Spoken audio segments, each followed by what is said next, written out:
বিসমিল্লাহির রহমানির রহিম আলহামদুলিল্লাহ ওয়াসসালাতু ওয়াসসালামু আলা রাসূলিল্লাহ ওয়া আলা আলিহি ওয়া সাহবিহি ওয়া মান ওয়ালা আম্মা বাদ। প্রশ্ন করেছেন এক ভাই, আসসালামু আলাইকুম শেখ। ওয়ালাইকুম আসসালাম ওয়া রাহমাতুল্লাহ। ইমাম সাহেব জোরে কেরাত পড়লে মুক্তাদিদের সূরা ফাতিহা পড়তে হবে কি? এই প্রশ্ন অনেকবার করা হয়েছে, তারপরেও প্রশ্নটির উত্তর এই জন্য দিচ্ছি যে এটি একটি গুরুত্বপূর্ণ প্রশ্ন। এর সম্পর্ক হচ্ছে সবচেয়ে গুরুত্বপূর্ণ ইবাদতের সাথে তৌহিদের পরে। তৌহিদ, লা ইলাহা ইল্লাল্লাহর প্রতিষ্ঠা, এটি সবচেয়ে বড় ইবাদত, যেটি অন্তরের ইবাদত, জবানের ইবাদত এবং প্রতিটি অঙ্গ প্রত্যঙ্গের ইবাদত। তৌহিদটা যে ইবাদত আমাদের দেশের মানুষরা বুঝে না, কিন্তু তৌহিদ মানে আল্লাহর একত্ব প্রতিষ্ঠা করা, অন্তরে আল্লাহ এক ও একক বিশ্বাস করা, জবানে আল্লাহ এক ও একক, তার কোনো শরিক নেই, ওয়াহদাহু লা শারীকা লাহ, এই কথার স্বীকৃতি দেওয়া, শাহাদাত দেওয়া, আশহাদু আল্লা ইলাহা ইল্লাল্লাহ জি ওয়া আশহাদু আন্না মুহাম্মাদান রাসূলুল্লাহ, এই যে শাহাদাত, এবং জীবনের প্রতিটি ক্ষেত্রে অঙ্গ প্রত্যঙ্গ দ্বারা যাবতীয় ইবাদত বন্দেগীর মাধ্যমে আল্লাহর তৌহিদ একত্ব প্রতিষ্ঠা করা। সালাত পড়বেন কার জন্য? এক আল্লাহর জন্য।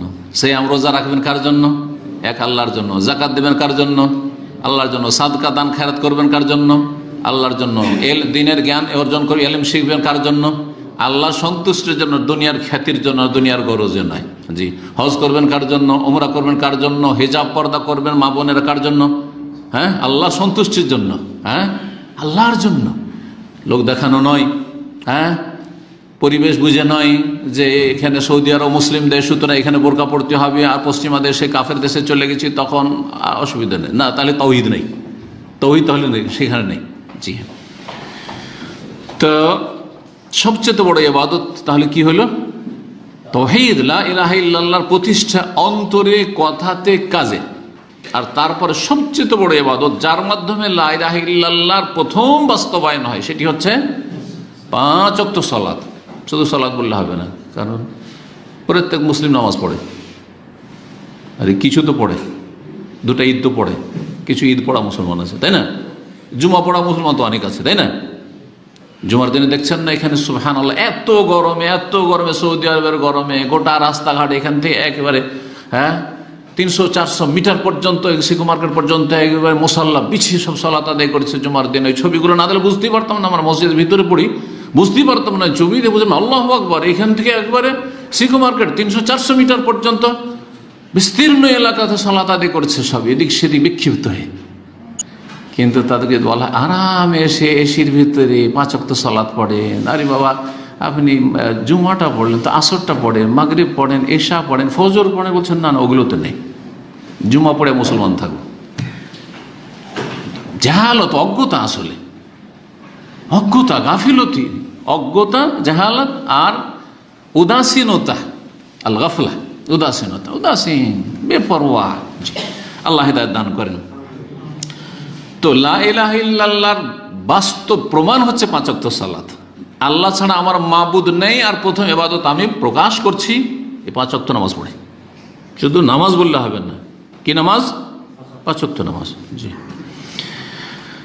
তো আর নামাজ শুদ্ধ নির্ভর করছে কিসের ওপর? নামাজের শর্তগুলির ওপর। শর্ত ঠিক থাকতে হবে। নামাজের রুকুনগুলির ওপর, কোনগুলি ফরজ এবং নামাজের পিলার। নামাজের ওয়াজিবগুলির ওপর, কোনগুলি ওয়াজিব। আর তারপরে সুন্নতগুলি। সুন্নত যত ঠিকভাবে পালন করবেন পুরোপুরি তত বেশি নেকি পাবেন। কিন্তু ওয়াজিব আর ফরজ ছুটে গেলে তার সালাত হবে না। তো সূরা ফাতিহা পড়ার বিষয়টি অত্যন্ত গুরুত্বপূর্ণ। সূরাতুল ফাতিহার 14টি বা তারও বেশি নাম রয়েছে। তার একটি হচ্ছে সূরাতুস সালাহ, সূরা আস-সালাহ, সালাত, সালাতের সূরা জি। সহিহ মুসলিমের হাদিস হয়েছে, কাসামতুস সালাতা বাইনি ওয়া বাইনা আবদি, আমি, আল্লাহ বলছেন হাদিসে কুদসিতে যে আমি সালাতকে ভাগ করে দিয়েছি আমার এবং বান্দার মাঝে 2 ভাগে, নিসফাইনে, হাফ হাফ করে ভাগ করে দিয়েছি। তো সালাত ভাগ করেছি কেমন? সালাত থেকে ভাগ আছে 2 রাকাত তোমার আর 2 রাকাত আল্লাহ, এমনটা আছে। তো সালাত মানে সূরাতুল ফাতিহা। সূরা ফাতিহাকে 2 ভাগে ভাগ করে দিয়েছি। অর্ধেক বান্দার, মানে অর্ধেকে বান্দা নিজের প্রয়োজন চাই, আর অর্ধেকে আমার গুণগান করে। তো সূরা ফাতিহা কয়টি আয়াত আছে? 7টি আয়াত আছে। তার 3.5 প্রথম 3.5 আল্লাহর শুধু গুণগান, একমাত্র আল্লাহর গুণগান, বড়ত্ব মহত্ব ঘোষণা করছেন, কিচ্ছু চাইলেন না আপনি।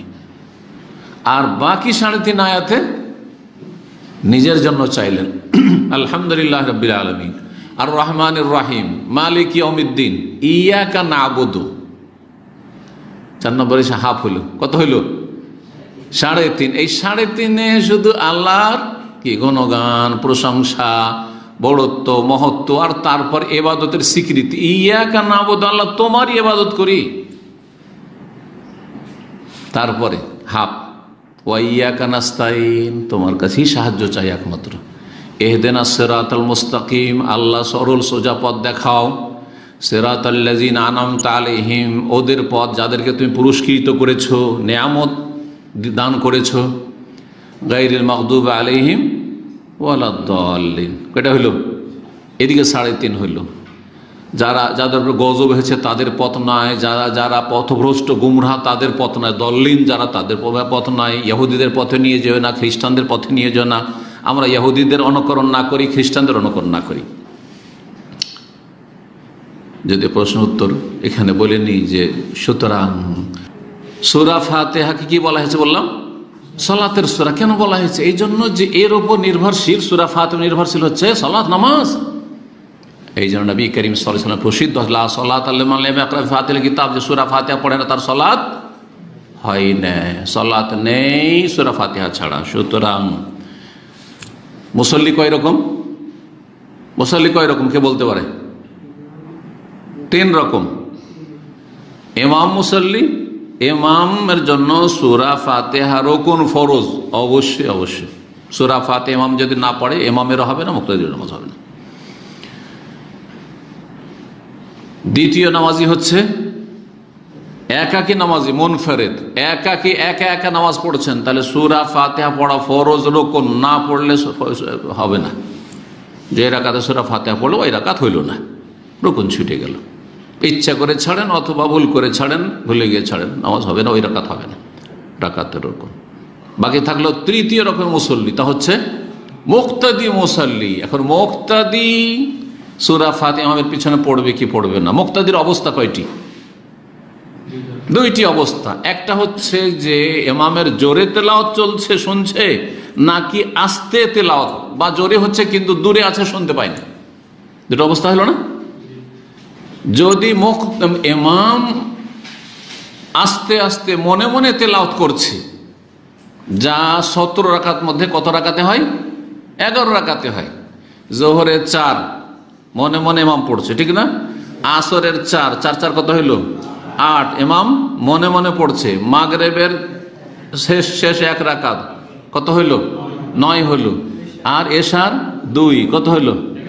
11 রাকাতে ইমাম মনে মনে সূরা ফাতিহা পড়ছে। আপনিও অবশ্যই মুক্তাদি সূরা ফাতিহা মনে মনে পড়বেন। ইমামের পড়ার সাথে কোনো বিরোধ আছে?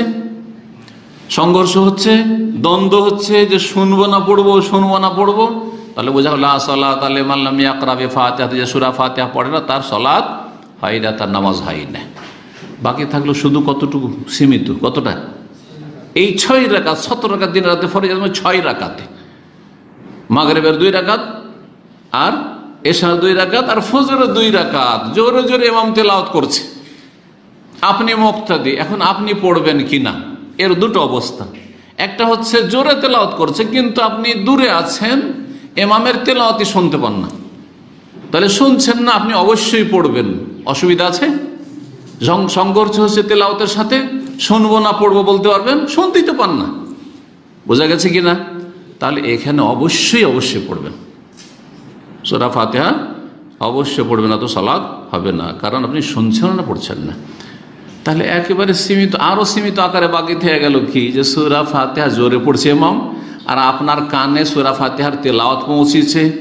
এখন আল্লাহ কোরআনে তেলাওয়াত শুনতেও বলেছেন, হ্যাঁ, আবার আপনারা বলছেন যে হাদিসে আছে যে সূরা ফাতিহা ছাড়া সালাত হয় না।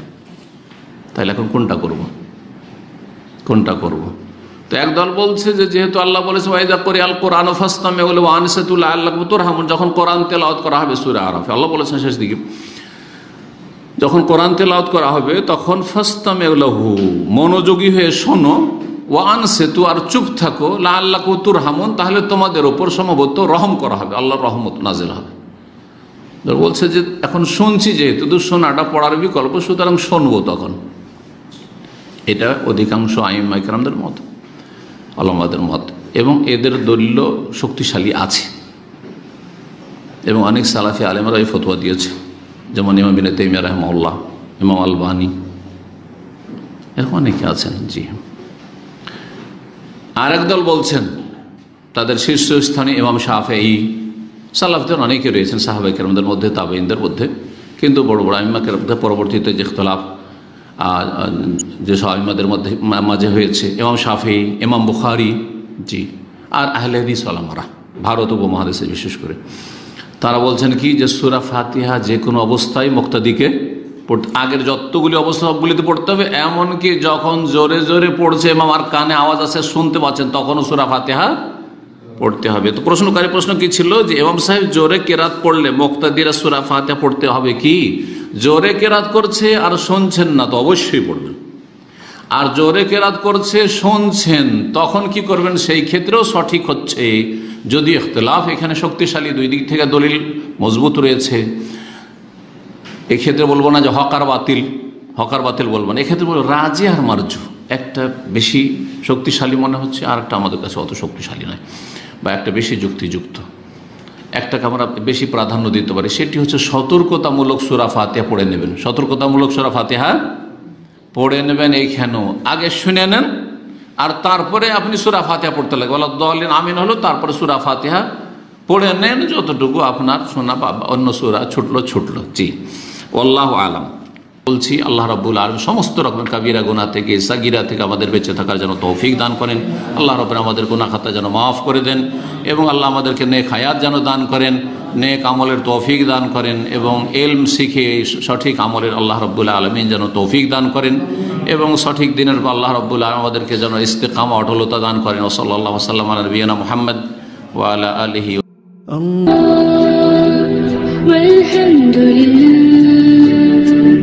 لا إله إلا الله الله أكبر سبحان الله والحمد لله لا إله إلا الله